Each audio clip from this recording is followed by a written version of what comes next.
that's fairly large for something that a lot of models had not incorporated before. So first and foremost, we would recommend to the Sonoma County Water Agency and the Sonoma Marine Saving Water Partnership that they focus on outreach efforts to their local media outlets. Of course, they are not media agencies themselves, but this idea of encouraging public awareness does seem to have a quantifiable effect. They do outreach programs in schools, for example. We recommend that they continue doing those or expand them in future droughts, or expand them to areas where they're not doing it as much. Next, of course, there's this opportunity for targeted advertising. As we noted in our demographic analysis, there are some pretty significant gradients with respect to income, racial composition, educational attainment levels, lot sizes, and so there's this potential to use really targeted metrics, whether it's more in-house water use assessments for large lots in Marin County, or whether it's multilingual outreach in areas with higher Latino and Latino populations farther north. There's a real opportunity here for future analysis and kind of doing targeted analysis for high-income areas which have higher water use, larger lot size areas which have higher water use, for example. Lastly, there is the opportunity for improving data reporting. And the power of the partnership is to be able to have all these retailers with all of their information and to aggregate that for regional analysis and get a better understanding of how all these factors influence water demand. And we ran into a few data limitations with respect to pricing structure, for example, and of course the conservation budget. When it comes to specific recommendations, we really recommend to the agencies that they collect more granular conservation budget spending data, because we know that every dollar spent to put higher efficiency washers in people's houses is going to have an effect on water demand. And yet, given the way the data was collected thus far, and the short time frame we've had for this conservation budget variable, we are unable to show the significance of it, but we know it's there. So we're hoping that future analyses and future data collection can improve that. So once again, for these future analyses, we could expand the scope of the project. We looked at single-family residences and their water demand. We think it would be interesting to look at multifamily or perhaps commercial. You know, if people have this public awareness that's changing their idea of how they're using water at home, does that idea translate to when they're at work and you're just using the office kitchen or whatnot, or flushing toilets? Expanding the scope of analysis to once again maybe include some of these demographic results when we have more census data, American Community Survey data, to drill into some of these demographic effects and get them into the regression next time around. And lastly, we want to further investigate the implications of this price challenge, which might involve using more price data over time to see how those tiered prices change, as well as just investigating this non-standard relationship between the price of water and the amount demanded, because water doesn't seem to follow the same trends that other goods tend to. Lastly, overall, you know, the partnership is a real opportunity, like I said, to aggregate information and data, and droughts are just predicted to get worse in the future as climate change intensifies. They're going to be more frequent, and it's just a question of when the next big California drought is coming. So we recommend that this partnership continue. They've done some great work so far, and there's a real opportunity to really improve water management in the future. Thank you all for coming.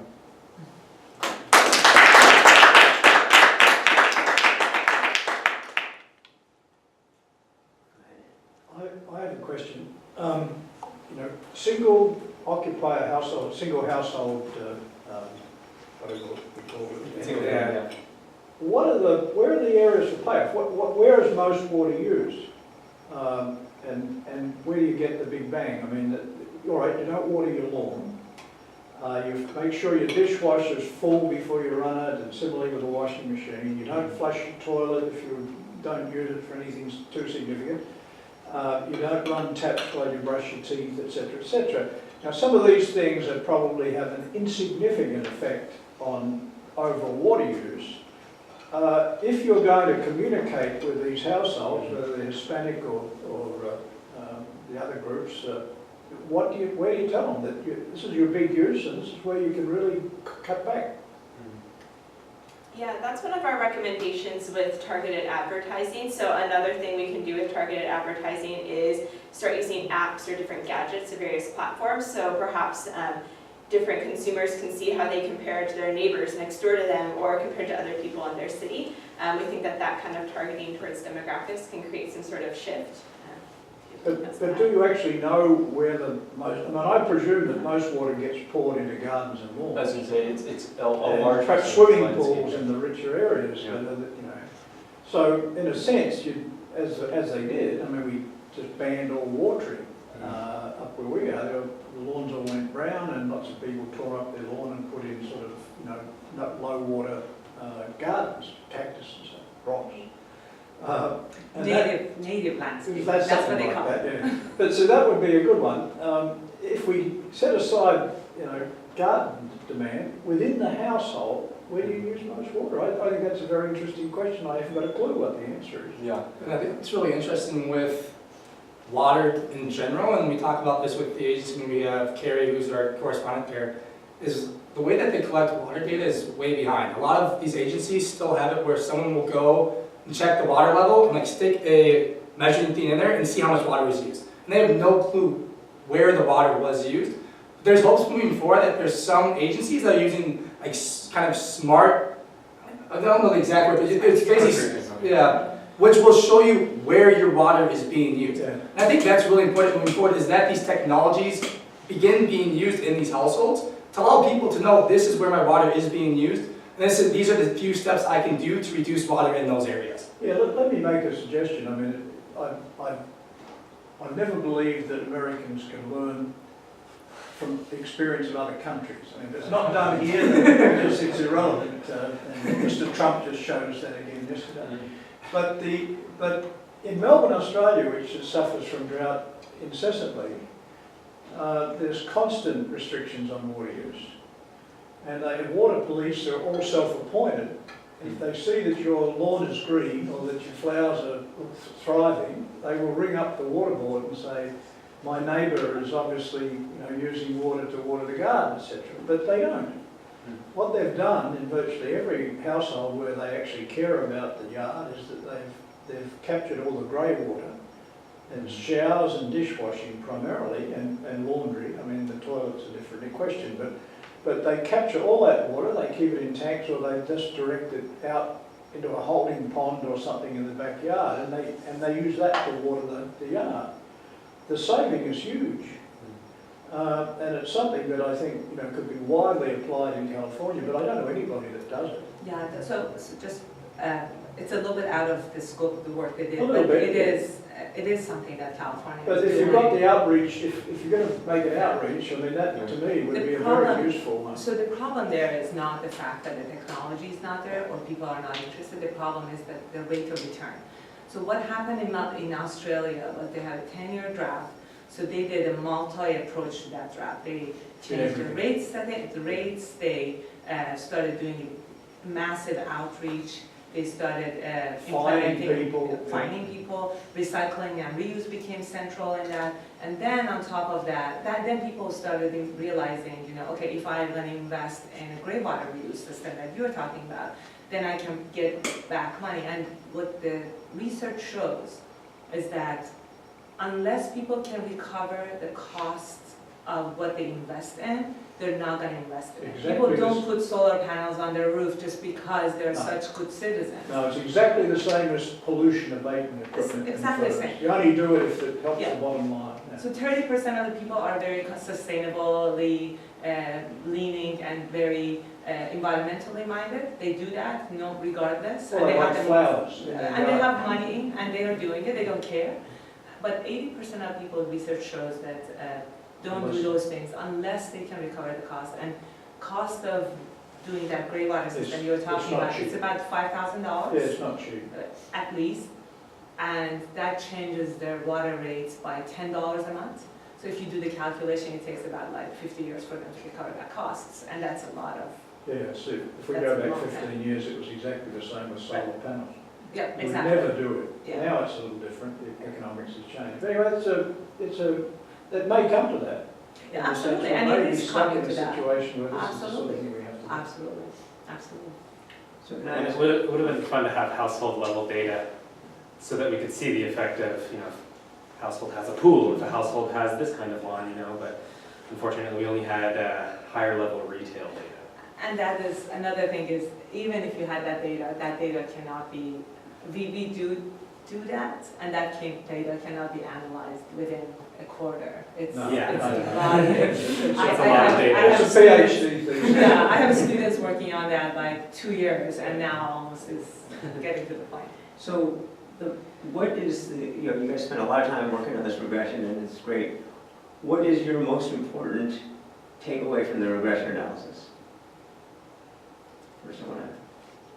I think, yeah, the biggest thing for us was, I think, kind of twofold. Was, for one, we really were interested in seeing articles. And the articles was something that we were really, really interested in seeing. Is a lot of past modeling just does not include anything to do with mine. I think Nusha was actually the first paper that really kind of tried really diving into this effect of media in articles. So I think for us, that was really important to see that articles were significant in all of our regression results, and in a negative way, that as articles went up, people use less water. And we know articles might not be the perfect proxy, but we do believe articles can deal as people learn more about the drought. But I think the other ones, we found that temperature was really important, and that was consistent with what is expected with literature. Is temperature is a really good indicator of how much water people use. As obviously temperature goes up, people use more water, especially in the summer months.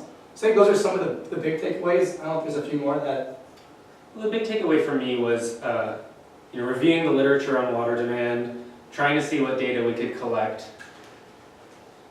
I think the process, I think now we're all familiar with, like, you know, water demand econometrics. So for your client, the big takeaway is, hey, news articles make a difference, I think is right? That's kind of what you guys are saying, at least that's what I heard. I think And- so. So, you know, you want to think about what else, you know, one thing you mentioned was there's an omitted variable, which is social media.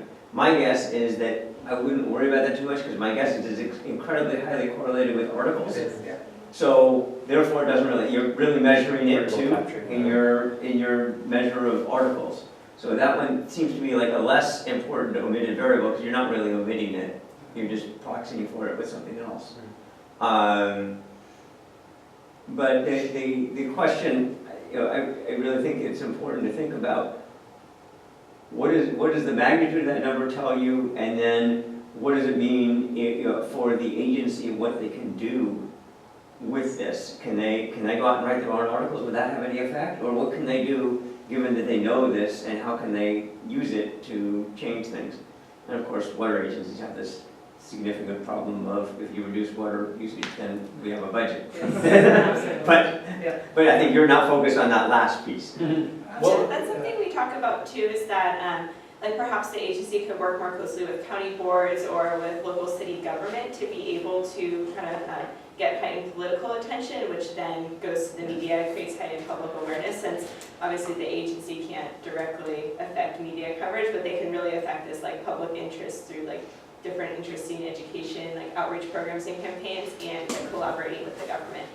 So the state board, when they imposed this 20 by 20, well, the Sonoma County Water Agency started this 20 by 2020 goal with the state board through their work with them to create a 20% reduction in water restriction, and all of the different retailers like went past that goal. And so that shows that those kind of things are highly effective, and they can keep doing that like with local government and with more water goals and initiatives.